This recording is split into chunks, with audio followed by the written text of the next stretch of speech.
Hello, my friends, and thank you for joining me on this wintry spring day. So, we're all looking forward to spring, and hence the name of today's project. It's the Edge of Spring necklace, and we are all looking forward to the spring flowers and the beautiful weather, even though we're about to be buried until under a lot of snow. I think we are expecting 8 inches of snow. um, Nevertheless, let's celebrate the coming of spring with today's project. So I'm going to show you my Edge of Spring necklace. And the name of it sort of came, it's inspired by the copper edged beads that I used in this project. And these copper edged beads I have used in so many different designs. And I just really, really love designing with them. So we have 3 different versions of this springy necklace. And there's a lot going on here. There's movement. There is asymmetry. There is a little bit of a mixed metals. And so we're going to talk about all of those aspects of the necklace. And of course, I'm going to show you exactly how to make it. Fonda says, good evening, everyone. Happy Thursday. Hi, Fonda, and happy Thursday to you, my friend. Bobby says, hi, all. Oh, such language. You use that 4-letter word, snow. Oh, I know, Bobby. I know we are expecting, like I said, 8 inches of snow, and we're not happy. Our flowers are not happy. Our trees are not happy. In fact, I am very, very concerned for our flowers, but they are hardy. So let's hope for the best. Although our tulips and our irises are getting quite tall and getting somewhat close to opening up. So we are just hoping that they can survive this snowfall. Fonda says, love this necklace. Thank you so much, Fonda. Do you have a favorite color? And if you guys have a favorite color, let me know what it is in the comments. Patricia says, good evening to everyone. Hi, Patricia, and good evening to you. Trudy says, hi, everyone. Hello, Trudy. Angela says, good evening. Hi, Angela. Pammy J says, good evening, Irina, Tony, and everyone. Hello, Pammy J. Pam says, hello, all. Hi, Pam. Katie S says, happy Thursday, all. And hello, Katie. Happy Thursday to you, my friend. Barb says, good evening. Guessing snow won't be as much as predicted. Hi, Barb. Hopefully not. I hope not. I hope that you are a better predictor than our app. Karen says, good evening, everyone. Hi, Karen. And Fonda says her favorite is spiny oyster and turquoise. Oh, fantastic. Thank you, Fonda. That's the one I'm holding right now. It's called Seaside. So we have the spiny oyster and turquoise and pearl, and this is the Seaside. And then we have pearl and ruby, although there's a little spinel here as well. Some of these kind of pink red beads here, and there's one little kind of purpley one, and that is spinel, but the larger bead here is ruby. And then of course we have denim C, and that is the one with sodalite. And there's a little bit of iolite here. I don't know if you guys can see. They're a little subtle, but they're very light iolite. So they're just a touch blue purple or purple blue. Okay, ladies. So what do you think? Should we start? I think yes, let's just go for it. Patricia says, I lived in Colorado and moved to southern Illinois and heard it snowed in Denver in June. Ugh. Oh no, I didn't know it snows in Denver in June. That's pretty crazy. Well, at least we have never had snow in June in Wisconsin, not that I know of. Sylvia says, well, look at that. The algorithm found me again. I've missed you too, and sends a heart. Hi, Sylvia. I'm so glad. I'm so glad that it found you and you found us and we found you. Yay. Okay, guys. So I'm going to be demoing the seaside version of the necklace. And let's put some of our little parts on my work surface. So let me actually before I get started, let's just chat for a moment, and I will show you what the tassel looks like. So, you know, I have to tell you, I am very fond of necklaces that are a little bit asymmetrical. I just really, you know, I like symmetry, I like asymmetry, and I love tassels. Tassels create movement and they can really pretty much perk up any outfit. When you have a little moving tassel, it's just so fun. And I have constructed so many different types of tassels. This is a very simple one with 3 strands.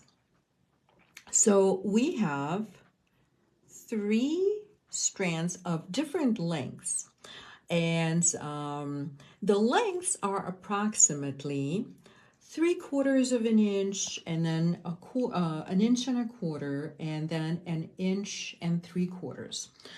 So between each strand, there is a 1/2 an inch difference in length. So for me, that often works. And each strand is just a little bit different. And I'm going to start by making this little teeny strand. So this is the strand that's going to be the shortest, and that is the one that is 3/4 of an inch. And what we're going to be adding at the bottom is a little heart, just like mine. And yes, these are those lovely copper-edged hearts, turquoise, that's copper-edged. And we're going to put a little pearl at the side of the chain. So we're going to need a couple of head pins, or actually a couple of ball pins. I love these little ball pins. They just make everything look very finished. And we're going to put both of these beads on the ball pins. Ellen says, hi, Irina and everyone, and sends a heart. Hi, Ellen, and it's so nice to hear from you. Thank you so much for the heart. I am sending you a heart also in my heart. Okay, ladies.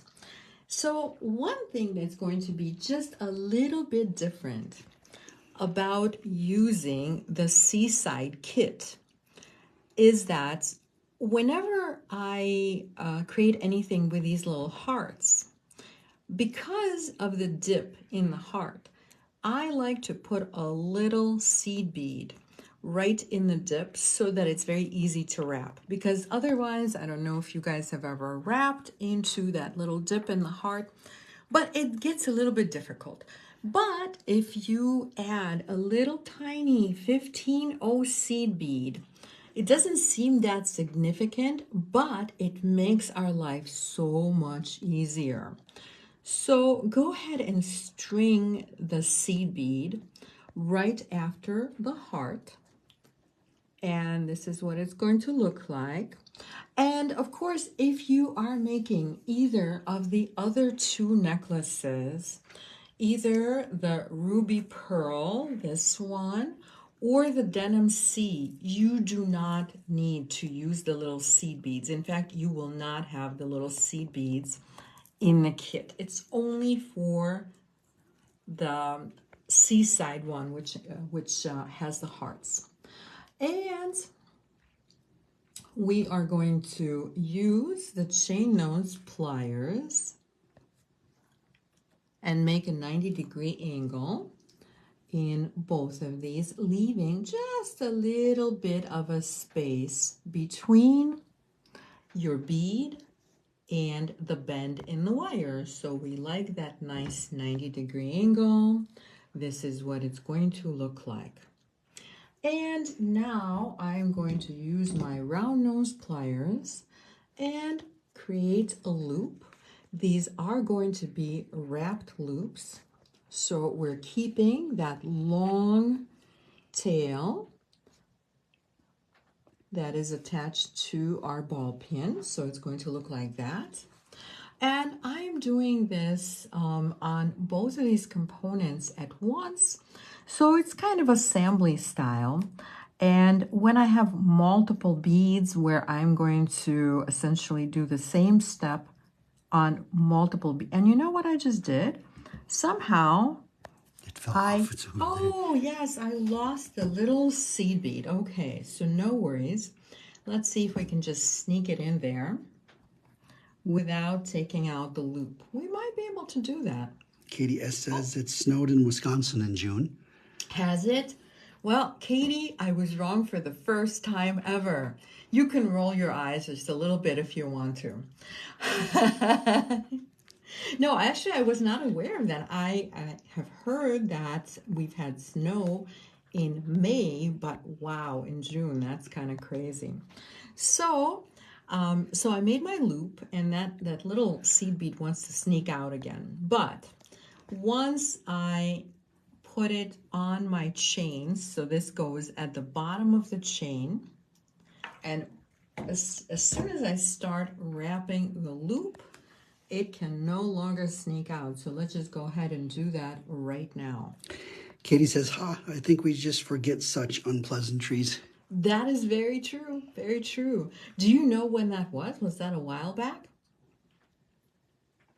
Okay, ladies, so I like making organically shaped, or rather organic loops for something like this. So once I wrap towards my bead and I have filled that entire space, all I'm going to do is just go in the opposite direction, and this time I'm going towards the loop. So I'm at the loop right here, and I'm just going to leave it for a moment. In the meantime, we'll add our little pearl and do the same thing. We're just going to make another organically wrapped loop.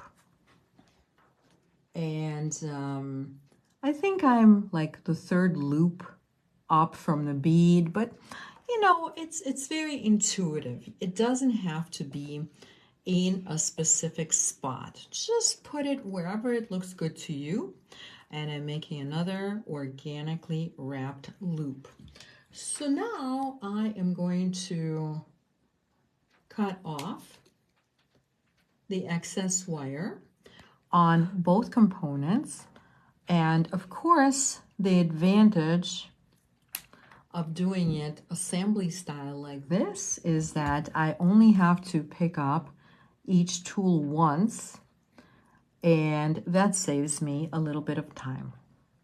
Clarice says, good evening, goddess hands. Hello, everyone, and send smiles and hearts. Clarice, thank you so much. What a sweet compliment. And it's so nice to hear from you. Okay, guys, so this is what I just made. So we have our shortest little strand, and there is the hard bead at the bottom. Again, don't forget to use that little seed bead on top of the heart, and then our little pearl. But in the meantime, I have already made our other two strands for the tassel. So let me show you what they look like. I think it's easier to see exactly what each strand looks like before we assemble the entire tassel. And so let me point out a couple of things. So looking at it this way, you can really see the difference in length. Again, when you get your kit, it's just all going to be one long chain, just like this. So what you're just going to do is cut 3 little strands, 3/4 of an inch, 1 inch and a quarter, and 1 inch and 3/4. So they are each half an inch apart. Okay, so through the magic of Facebook Live, we have the other 2 strands already done. And if you look closely, it's not just the way that I laid out the beads. Actually, they're kind of crossed over, in fact. But actually, what I did is I did actually put the beads on opposite sides of the chain. So here, let me try to pick it up so that you can see it hanging. So I think it's kind of fun that the beads are hanging to opposite sides. And I did the same thing with the longer strand with the pearls on it, and I will show you what that looks like. Katie says it was in 2018 when it snowed in June. Oh my gosh, 2018. It's really recent, and I'm shocked that I don't remember. And Allie says, hi, Irina and Tony. Very, very pretty. Hi, Ellie, and thank you so much. Okay, so you can see how, again, on this little strand, the pearls hang to either side of the chain. Okay, I don't know if it really makes a whole lot of difference, but you know, somehow as I'm constructing this, it does make a difference to me. So you can position the beads however you want to, whatever makes you happy. Okay, so then in your kit, you will find a little segment of 22 gauge wire, and we are going to make a bend in the wire approximately 1 inch from the end because we are about to make a wrapped loop. And this wrapped loop is going to hold all 3 strands. So I'm making it kind of a larger loop. So this one is probably about 5 millimeters or so. And we're going to gather all of our strands into this loop. And again, in whatever order that makes you happy. I'm going from the longest to the shortest, but honestly, I don't know that it would really make a difference, you know, whatever order you gather the strands in. So this is what it looks like now. And I'm going to hold on to the loop with my chain nose pliers while I'm wrapping just 2 little coils around the long end of the wire. And now we're just going to snip off the excess wire. And I did not make a an organic loop on, an organically wrapped loop on this one because it's probably not as necessary. Although you could, there's no reason why not, but because it's heavier wire, so the wire we're using is 22 gauge, and that is really heavy enough to hold on its own. But if you want to make an organic loop, that is totally fine also. So I'm going to start the next loop, but we are not going to finish it quite. We're going to make a 90-degree angle, make the loop, and before we finish the loop, we are going to incorporate our chain into the loop. So this loop essentially becomes our bail. So here is our little bail. And now I'm going to take out the chain. And this is probably a good time to talk about the length. So the maximum length of this necklace is going to be about 30 inches. So if you want it less than 30 inches, just go ahead and cut off some of the chain. There's also a little extender chain that's going to be on this necklace. So as you're deciding how long you want it, just keep it in mind that we have a possible 2 or 3 inches that we're adding to the necklace. So in the meantime, I have that little loop, and we are going to wrap it, making this construction permanent. Katie says 2018 is wrong. She's going to look through photos. Oh, wow, Katie, you are so organized. That is really quite amazing. Lori says, good evening, Irina and Tony. Hi, Lori. It's so nice to hear from you. Okay, ladies, so I decided to make the upper loop organically wrapped. Why not? There are no rules. You just do whatever you feel like at the moment. And we're going to cut off the excess wire. And again, tuck in the end. So this is what we have. And so now we're going to add those little beads, and I am probably not going to add all 6 beads, although you know what, we do have time, so why don't we just go ahead and do it. I think I'm just going to add all 6 beads. I hope it doesn't get monotonous, because it's just going to be making wrapped loops. So I guess we'll just play it by ear. Okay, so I am going to put all my 6 remaining beads on ball pins. So we have a couple of spiny oyster beads. We have a couple of turquoise beads. Oops, and I didn't mean to pick that up just now. And then, of course, we have a couple of lovely freshwater pearls. And we are putting all of these on ball pins. So this is really what I do when I design. I just do the same step with all of the beads. And then I will pick up each tool just once. And again, I will do the same step with that tool. So in this particular case, I'm using the chain nose pliers to make a 90-degree angle. And you know, very often people ask me, why is it that my loops sometimes look like the letter P? I don't know if anybody watching has ever had that issue, but it's very important to have a really nice, crisp 90-degree angle. In fact, in jewelry, there are so many 90-degree angles. So for example, we start out with a 90-degree angle and we make our loop, and we're going to finish with a 90-degree angle.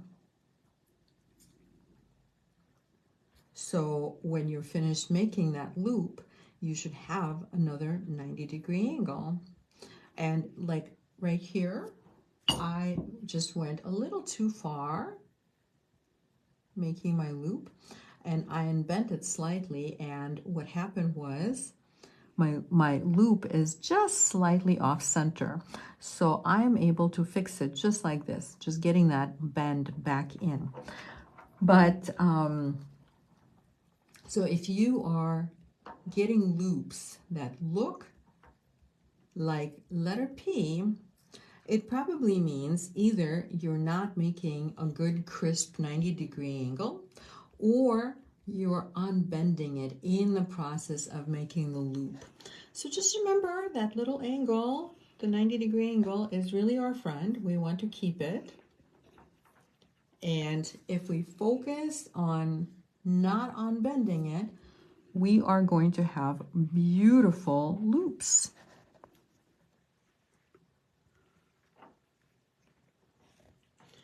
And so I'm doing this with all 6 of my accent beads. And when you do it this way, it just goes so very quickly.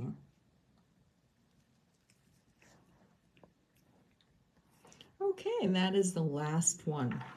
So this is the order that I have them in. So I have my spiny oyster first, and then the pearls, and then the turquoise.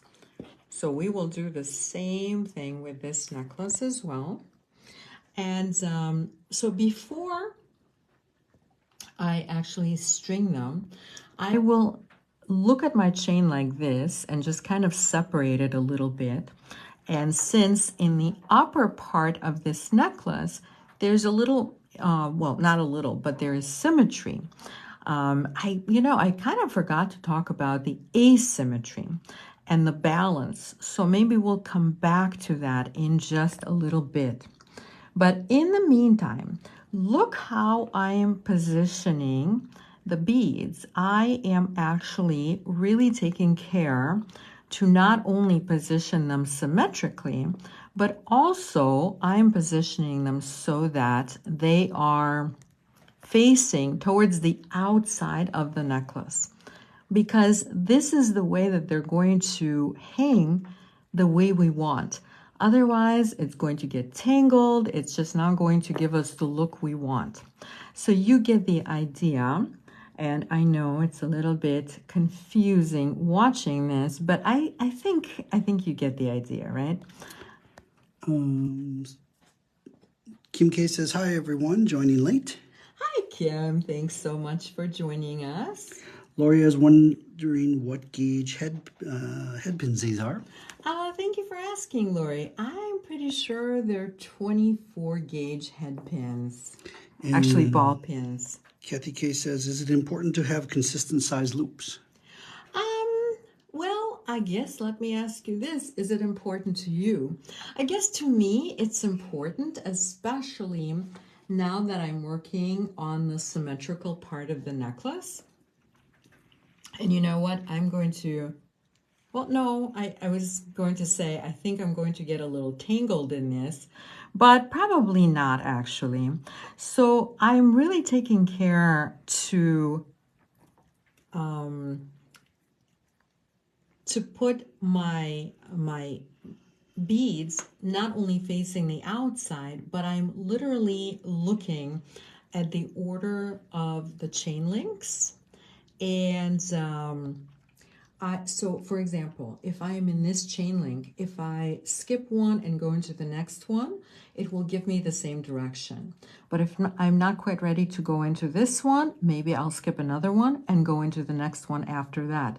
So just kind of pay attention to the order of the chain links, and each chain link will turn your bead 90 degrees. So we want to be sure that even like before I start wrapping, you see what I'm doing? I'm just seeing if everything is hanging in the same direction. Can you guys see? And it is hanging in the same direction. So now I am ready to start wrapping my loops. But so going back to the size of the loops, so I guess to me it is important to have the same size loop. And there are multiple ways to accomplish that actually. One of the ways is you can always use a bail making pliers. The reason I am not using the bail making pliers for this project is because I actually wanted smaller loops than I'm able to make with bail making pliers. So I'm using my round nose pliers. And if you are using your round nose pliers, what you might want to do if you have trouble making the same size loops, you might just want to mark your round nose pliers with a Sharpie. Just create a little line, maybe experiment a little bit with the wire and decide on the size loop you like. And then you can use a Sharpie to mark your round nose pliers in that spot that gives you the exact loop that you like. And then just consistently make the loops with the marked round nose pliers. So for example, let's say I'm making the loops that I'm making are about 3 millimeters, right? So these are about 3 millimeters in diameter. So what I might do is just put a mark right here, and that will make me consistent loops every time. So give it a shot. Debbie says, hey, everyone. Hi, Debbie. Kathy says, okay, thank you. Yay, my pleasure, Kathy. Sylvia says, this creation on a white linen top makes me want to head to a beach resort. Yes, exactly. Yes, I totally agree with you. This would look wonderful on white. I think it would also look great on black. And, you know, a number of other solid colors it would really be fun on. But yes, a white linen top would be absolutely perfect. Pammy J says, why did you choose to put 4 beads on one side and 2 on one side and 4 on the other instead of 3 and 3? I'm not, oh, you're talking about the tassel, correct? I think you're talking about the tassel. So let's look at the tassel. So I have, you're right, I do have 4 beads on the center one. Then I have 2 beads on this one, and then 3 beads on the longest one. So, you know, I did not set out to use those number of beads necessarily, but as I was making the sample, I kind of played around with different numbers of beads, and this is what made me happy. So I like asymmetry. I like kind of like, how can I say this, a little bit of an organic nature to this piece. And so I think this just it's just what felt right at the moment. And so we have balance, right? So we have this, I was going to talk a little bit about balance, so I think this is probably a great idea to do it right now.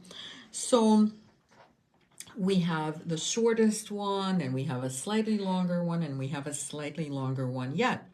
So when we have these different lengths, it's always really pleasing to the eye when the difference between the lengths is consistent. So even though we have asymmetry, there is still balance, and our eye really likes balance. So the other thing that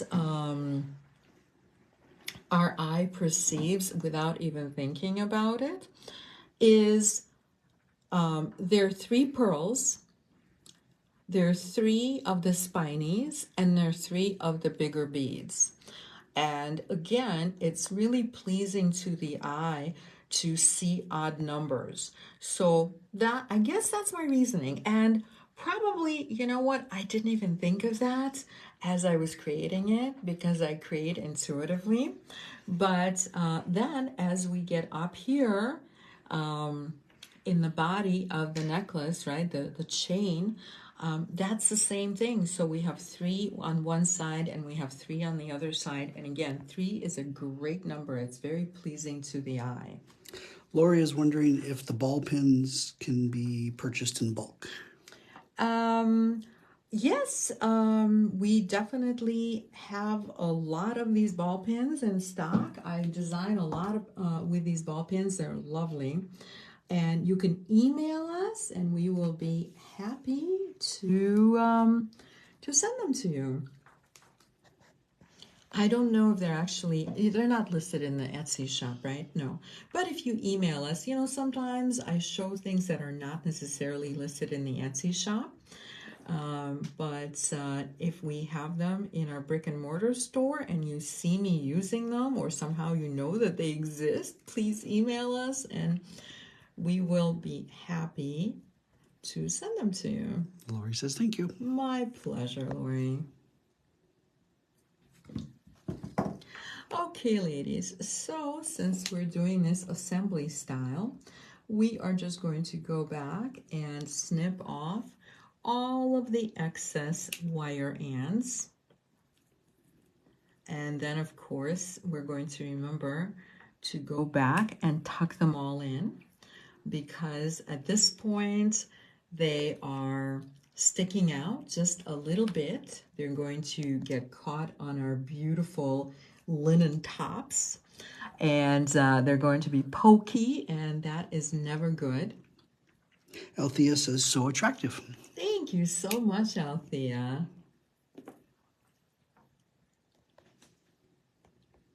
And so that was the last one. So now we go back, and this part is really, really quick. We're just going to pinch each one of these wire ends. Just kind of pinch it in so that it's almost like tucked into the loop a little bit. So this is one side. And now I just have to do the same thing on the other side. And you know what? I have to tell you guys, I love making wrapped loops. To me, it's kind of like one of those techniques, like knotting also. Knotting, making wrapped loops. I can't think of a third one. But there's certain techniques that are very zen and just very kind of peaceful and fun to do. Okay, so there we go. You can see how all of the beads are hanging down to the outside, and that is exactly what we want to achieve. All right, so now all we have left to do is just connect our, and we don't need these little wire ends anymore. So we'll brush them off. And so we just have the lobster clasp and the extender chain left to attach. And since this necklace does not have a front or a back, it really doesn't matter which side you put which on. Normally, if there's a front and a back, I always talk about, please put your lobster clasp on your dominant side. So if you're a righty, you're going to want it on your right side. And if you're a lefty, obviously you will want it on your left side. And it just makes it so much easier to clasp your necklace on. But this time, we're not too worried about it. We are just attaching it in whatever way, because it does not have a front and a back. Kim C says knotting and macrame are so relaxing and zen for sure. I completely agree. Okay, ladies, that click is a good thing. It means that we have absolutely no gap between the two sides of our jump ring. And that's it. That's all we're going to do, because guess what? We just finished. And this is it. Our necklace is done. And I'm going to show you the other two necklaces. So, so that you can see well, it's really all the same exact design.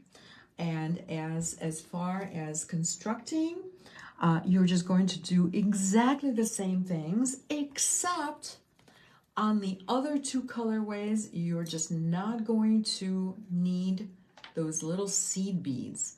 So they will not be included in the kit. But everything else is exactly the same. So this is, so the one that I demoed on, that is called Seaside. And of course, you will find these in our Etsy shop in the featured on Facebook section. And so we have Seaside, which is the spiny and turquoise and pearls. Then we have denim C, which is right here. So we have sodalite and iolite. Can you guys see that little faceted iolite bead? It's so subtle and yet it's so sweet and pretty and delicate. It kind of closes that color gap between the pearl, the white pearl, and the sodalite, the blue of the sodalite. So it's like just a little bit purple blue. I don't know if the camera picks it up really well, which is why I'm describing it. And finally, we have the ruby pearl, and this one is just a little different because I used the brass colored pearl with caps. So the caps on this one are brass as opposed to the silver on the other two colorways. But in all other ways, this is very much the same in construction. So we have the beautiful copper edged pearls. We have the ruby, and this is a stunning ruby. And finally, we have the spinels and those tiny little pearls again. And that's about it. Okay, ladies, and Ellie says, yes, it is very pretty. oh, thank you so much, Ellie. Ellen says, gorgeous. Ruby is stunning. Thank you so much. Kim K says, love these. Yay! Trudy says, love it. Thank you so much. Sylvia says, if we buy one of each, we'll have one for every night at the resort. Ooh, I like how you're thinking. Yes, so which resort are we going to and then when are we going? Pammy J says, is there a standard length for an extender chain? You know, Pammy J, I don't know that there's a standard length. I know that the extender chain that we're using is really quite long. Let's measure it. I think it's at least 3 inches. So this is probably a bit longer than, you know, if there's a standard. I don't know that there's a standard, but I think average is probably a little shorter than 3 inches. This is just a little bit over 3 inches. So my extender chains are usually anywhere between 2 and 3 inches if it's for a necklace. For bracelets, of course, they're much shorter. Okay, ladies, and let's see. Yes, so I think we're all going to a resort together, right? And we're all wearing these necklaces. So in the meantime, I would love to tell you what is going on for the rest of the week and give you a little preview as well as next Thursday. So let's see, starting with tomorrow, of course. Tomorrow we have the Facebook Live shopping event, and this is going to be more Tucson treasures. So this is a little bit of the greatest hits, you know, some of the things that you have asked for. And several people asked to do the spiny oyster and turquoise again. And so I'm going to do that, and you're going to see some new things, some different things, as well as we will revisit some of the favorites. So this is one of the favorites. The copper edge turquoise definitely has been a huge favorite. And of course, you will see some new things as well. And this is one of the new treasures that you have not yet seen. This is a beautiful earring pair, and this is inlaid shell. So we're going to have a lot of fun tomorrow. Kathy H says, I wish. I think that's in regards to going to the resort. I know, I wish too. Wouldn't it be like so fun? And we could visit and everybody could meet each other, and we would, of course, we would make jewelry. And we would get lots of inspiration from the ocean and all of the surrounding nature. Okay, ladies, so again, tomorrow we have spiny oyster, turquoise. Oh, we will have Easter eggs, and because you guys have been asking for Easter eggs, and I have an entire list of everything that you've asked for. So If I don't show it tomorrow, I will show it next time. We have a very, very full day tomorrow though. So Easter eggs and so much more. And again, that is going to be tomorrow, Friday, March 22nd at 9 a.m. Central Standard Time on the Eclectica page. And then next Thursday, March 28th, we are going to be making frame gems bracelets. And this is going to be at 7 p.m. Central Standard Time on my jewelry design page. And this is what they look like. They're exactly what it sounds. They're frame gems. What do you guys think? Is this fun? I really liked making those. They just go really quickly. There's a little bit of knotting, and it's, for the most part, it's pretty straightforward. But there is a cool trick, which some of you will have seen before, but some of you, if you're a little bit newer to my videos, maybe not. So I'll show you a really, really cool trick with this one. And that's about it. That is all the previews. Fonda says they have quilting retreats. I say we should have a jewelry retreat. I know, Fonda. Thank you so much. We have been talking about having a jewelry retreat for so long. So, you know, let's start talking about this for realsies. I would love to do it. If you guys remember, we had it scheduled before the pandemic, and then of course that happened and ruined everything. But I think we are ready to start talking real dates again. And so I think I took like a little very informal poll, right? So again, let's talk about it some more. Let me know which month you like. I think we all liked October. Didn't we say October? So are we still liking October? Please let me know in the comments, especially if you think you might be able to come. Do you like October? And we'll start talking about what is it that we want to do. Do we want to do stringy? Do we want to do wire work, metals, metal clay, all of my favorite things. Sylvia says, thank you. All 3 kits ordered. Oh, yay! She's ready for the resort. Yay! Thank you, Sylvia. Yes, you are ready for the resort. So yeah, please let us know in the comments about what your thoughts are about this retreat, and we will make it happen. Lori says, love these bracelets. And Kim K says, those bracelets, she loves them. Yay! Thank you so much, Kim, and thank you, Lori. Thank you so much, everyone, for watching. And I always appreciate your comments. I really, really do, you guys. I really love it when you have suggestions. That is always greatly appreciated. And in the meantime, thank you so much. And I will see you tomorrow for the shopping event. Have a wonderful and creative evening.